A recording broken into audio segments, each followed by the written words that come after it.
Amaw na ning part 6 goy atong pag-abot na ko diriya sa Australia bilang butcher or kanang ginatawag nila nga matadero. Paguman akong dawat sa unang sahod goy. After a month ato, gilabay usa mi dito sa Pikas Planta. Dito sa Maui, pero parte ra gyapon nga state diriya sa Victoria, Australia. Mo distansya rag mga 4 ka oras gikan dito sa mong planta ba. Dito usa mi gibutang sa mong mga amo kay kulang man silag tawo atong mga panahon na. Nya dito apod sa planta namo nanubra pong mga tawo kay wa pa manahuman ang unang building. Sible kami ang pioneering atong unang bagong planta nila ba. Nya kay under construction pa man. Mao tong gipadala o sa mi dito sa Pikas Planta nila. Kay aron pud makatuon mig laing cutting sa chilled nga baka. Kay dito sa planta namo fresh man among ginaslice nga baka. Kay paguman nilag iyaw dito sa slaughtering. Diretso man dayon sulod ang mga baka dito sa boning room. Kanang di na moagig chiller ba. So mao to naabot na mi sa Maui. Dito sa giingon akong Pikas Planta nila. Libre mi tanan goy. Libre mi hotel, libre amo ang grocery, ug libre pud mi panihapon. Panihapon ra pod kay ang pamahaw na mo og paniudto. Kami nay muluto. Ubay-ubay mi nga mga Pinoy gipang-assign dito nga planta mga goy. Nagpanon nga pong mga sipat nga mga Bisaya ba. Nya mao to goy sa unang adlaw nga trabaho na mo dito Pagsulod na mo dito sa boning room, nagsininggita yung mga islander. Muray kanang makita nimo sa salida goy nga mga prisuhan gani. Kanang naay mga bagong abot nga mga piniriso goy ba. Kunuhay ba kanang gi-welcome nila gani. Perting lipaya nila kay nadungagan silang mga tawo. Kasagaran islander dito goy kay mga Solomon, Fiji, Vanuatu ug Samoan. Mao to bulag-bulag mismo mga kauban, plastar sila silang mga position kung asa sila na-assign. Nya ako dito ra gyapon ko sa ubos kay slicer man ko. Yang akong mga kauban dito na sa taas sila Boss Unyot. Nagyapon si Boss Unyot dito saka gyapon siya sa babaw kay boner man siya. Nya mao to ang nagtudlo na ako kay Samoa. Maldito kayo. Kanang murag choy sa ilaha. Pero okay ra siya mo tudlo sa kuha kay dalayagay-aga bud ba ay ngana gani. Ilang mga trabahante dito ako'y halos mga choy gani. Nya ug di man gani choy kay mga maldito pud. Basta kay mga amigo lagi na ko nga Pinoy nga mga na-assign dito Abuli-bulihon ra oy. Na ako'y isa ka amigo dito nga Pinoy nga pikoton magmata. Ay gayagaan lagi taman murag og jacket chan.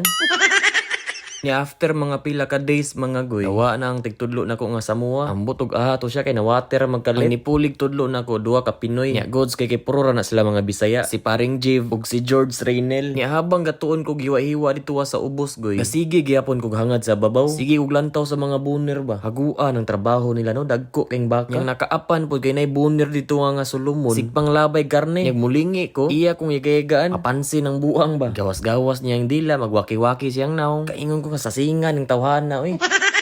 Ang nakaayos lang yun sila dito mga islander goy kay hingamigo kayo gawas lang sa mga Samoa kay mga stricto makina sila. Adi man hinuon tanan nam niya po'y mapili. Nya katong mga Vanuatu, mga Solomon ug mga Fiji. Grabe ka mga goods nga taw, mga simple ra pud ba. Hingamigo, iga-yagaon, ingana gani goy. Yang nakaayos pud dito nga planta goy kay ang mga islander magkanta-kanta, magsyagit-syagit, kanang pasiaw ba. Basta kay mawala lagi imong kakapoy maglantaw nila goy. Manganta na sila nga murag mga choir ba ingana gani. Buo kayog tingog. Ingon ni gagoy nga yawa ninduta oy. Halos sila tanan nga nasa sulod manganta habang gatrabaho ba. Yang kaming mga Pinoy wala oy gakisi-kisi.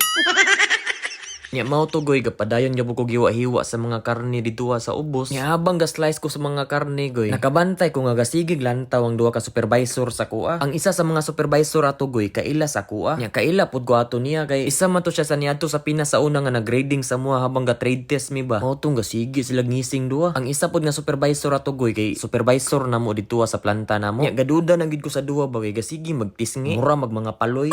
Mao tong patay mali ra pud ko goy kay ang nasa kong una-una ba kay lantaw sila sa akong cutting, sa akong trabaho, sa akong kutsilyo gani. Mao tong nagpadayon ra gyapon ko sa akong trabaho, pabuang-buang ba hantod sa muhawa sila. Nya nilabay ng mga pila ka minuto goy, wala pa man gyud ni hawa. Oy napamagid sila sa kilid nako. Nya gasige na kog sulti sa akong mga kauban, mga Bisaya ra man to sila. Ana ko nila nga pasahay ko ninyong mga karne George kay ro makahiwa-hiwa pud ko diri. Ana man sila nga unya ra daw kay tambak na kaayo nya paspas king dagan sa chain. Mao to kasabot ra pud ko kay sila man puy makasaban kung mura nagbukid ang ilang karne. So mao to goy, wa mo ko gibuhat, gasige ra kog lantaw-lantaw sa taas. Galantaw ko sa mga trabaho sa mga boners, bantaw kong Boss Unyot. Si Boss Unyot lagi guba kay gnaw. Akong tawgon di gid mulingi. Ako tang igayagaan ba nga tanawa ko diri ayahay kayo. Nya sa sige na ko gangad-hangad sa babaw goy. Turana. Tingog ng duha ka supervisor niya na sila nga nung gasige makagangad sa babaw. Gusto ka mo saka? Ana ko nga patay na. Kulba kay kuya ana ko nga dili lang ko boss, diri lang ko mag-slice-slice. Okay naman ko ani akong trabaho. Pero ni insist mang supervisor na mo goy niya naman siya nga dili. Saka dito kay mura gusto ka mo saka. Awa gid ko'y nabuhat ko'y kay supervisor na may nag-ingon sa kuha nga pasakon gid ko. Di buta ka balibad usab ato ko'y kay trabahante ra man pud ta. Tilging kulbaan ako ko'y nangatawa ko mga kauban nga slicer. Ya mo to gipasaka na ko gipatapad kong Boss Unyot goy. Ana si Boss Unyot nga nali ka diri. Ay ko gipasaka ko sa tong busing oy. Ya mo to lantaw-lantaw sa ko nila. Kato nga posisyon goy kay Chuck Brisket. Balitulo mi ato si Boss Unyot ako katong trainer na mo nga Islander. Ya kadyo tra kayong observe goy gipasulay na kog dibon sa kong trainer. Ana li ko lah. Gayas baka ni oy. Mao to mga pila nakakarkas ni Agi. Makuha naman ako gamay ang cutting. Pero di pa gid ingon nga hinlo na akong Agi. Sus kay ni ana man akong trainer nga okay na. Kabalom na ka. Ano ko nga yawar. Ang pika side di ko ni mo tudluan. Mao to gitudluan pud ko niya pero kadyo trapod kayo goy ni hawa ng buang gibiyaan namin Boss Unyot. Baliduhan na lang mi nag-rotation. Basta kay pagbiya lagi niya goy. Imbis ang singot na ko nga naara sa likod. Aninaog sa kong bugan oy.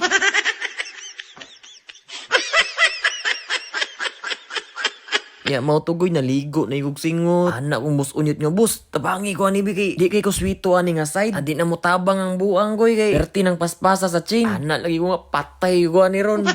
Mao tong naning kamot rapod ko goy balag gugaw kayong agi baga kay karne. Basta kami laging Boss Unyot goy ang mga singot di masabtan goy ba. Ya mao to goy gahi na mo kayong karne nagpadayon gyapon migdibon. Kwanto nga klase nga baka goy barley beef. Perting bagaas taba niya goy na perti pong gahi ah. Yang nga mo mga kutsilyo goy di pa giniingon hait jugay siya kay mag-uhay pa man ming Boss Unyot. Ya pareha pod mi 3 years experience. Amot 5 years man guro to iya pero ang tinuod god pareha ra gud mi 2 months nga nag-training. Kumbaga pareha ra mga fake butchers ba. Ya mao to goy nag-smoke ko na mi. Naniud to ra mi kadyot ya nag-ilis dag sanina kay perti mang basa agid sa mong likod gyud. Pati brief gani. Wa man mi kadalag extra brief. Kay wa man mi nag-expect kay ngani di ka brutal ning trabaho ani. Sulod balik sa bugnong planta nga basa ang itlog. O tong pagumanong paniud to goy balik na mi dito sa sulod. Ako goy wa ko ni balik sa taas goy. Dito ako ni plaster balik sa ubos. Kay gusto lagi ko nga mag-slice ra ko. Kay perti man yung kapuya sa babaw goy. Atong nagsugod na goy. Nagian ko sa kong supervisor niya na siya. Nganong naamang ka diri nga sa babaw naman ka. Ana ko niya nga sakit kay kong bukton boss. Ana siya nga okay ra na sugod ra na. Balik dito. Ingon ni ko yawa man ni oy. Mao to goy wa ko'y nabuhat ni balik ug saka goy ni tapad ang pud kong Boss Unyot. Mao tong dinibunay na pud bakang Boss Unyot goy. Kamirang duwa kay mga Islander dito. Di naman maluoy, di naman manabang ba. Kay once makabalo na ka sa cutting, di na to sila manabang. Wala raman sila nga paningkamot na mo diha. Nya taod-taod goy ni paspas na pud ang chain. Kaming duwang Boss Unyot goy kisi-kisi na pud mi sa babaw. Basta kay luuya lagi na mo kahimtang ni Boss Unyot dito sa babaw goy. Mao tong nagpadayon nga pud migdibon ni Boss Unyot. Nya habang nagkadugay, nagkadaggo na pong baka niya nagkagahi na pud. Basta kay kaming Boss Unyot luya lagi sa mga naong na mo lagi magakitag dagkong baka. Nya gipakusgan na pud ang dagan sa chain goy. Basta kay pagkataod-taod lagi goy nakadungog og ninituktok ba. Paglingi na song kilid. Oras si Boss Unyot nalapas naman sa mong platform. Naabot na speakas position ba dito sa cube roll. Nya mga laing tao naman pud mga na-assign dito ah. Mga Samoa goy, mga dagkong tao. Motong nalapas si Boss Unyot, gituktok yang helmet gamit ang kutsilyo sa dakong tao goy. Yan ang dakong tao goy nga hurry up. Bad trip na sila ba kay dugay naman kami mahuman, maabot na mi silang platform, silang side ba. Di man dapat mi pwede malapas silang side goy kay sila naman po'y maalanganin, sila na po'y maalaot ba. Mao nang masuko gito sila nga malapas mi silang platform. Basta kay pagkakita lagay na ko nga gituktok ang helmet ni Boss Unyot goy, nyaging nag-hurry up. Nagdali-dali na po ko kapil goy. Perti gina kong kisi goy kasab-an man mi sa kakusog sa chain goy gyud makaya gyud malapas gyud ming Boss Unyot goy basta kay mga helmet lagi na mo goy magtingog-tingog na pak nya sagitan mi gageri up. Basta kay grabe lagi kaburido among utok tong panahon na goy perting luuya ginawa basta tuktuko na mong helmet nya di pud mi kapala goy kay perti magyung dagko ang mga tawo niya kana ganing mga kaliwat ni darak goy katong wrestler mga Samoa goy mga dagko gina silang tawo nya kato sila nga klase nga mga Samoa goy mga sulid ug lawas murag mga kargador sa ilaha ba basta kay nigtuktok sa mong helmet lagi goy mangayo goy migsuri nga sorry brother ana ba kay di ka mga ipasaylo nga bigyan pala nga tong mga tawana kaingon lay ko ato goy nga paita ning trabaho oy grabe ang pressure sakit sa lawas nya stress basta kay tibuok lawas lagi na ko koy naligo yung singot ba.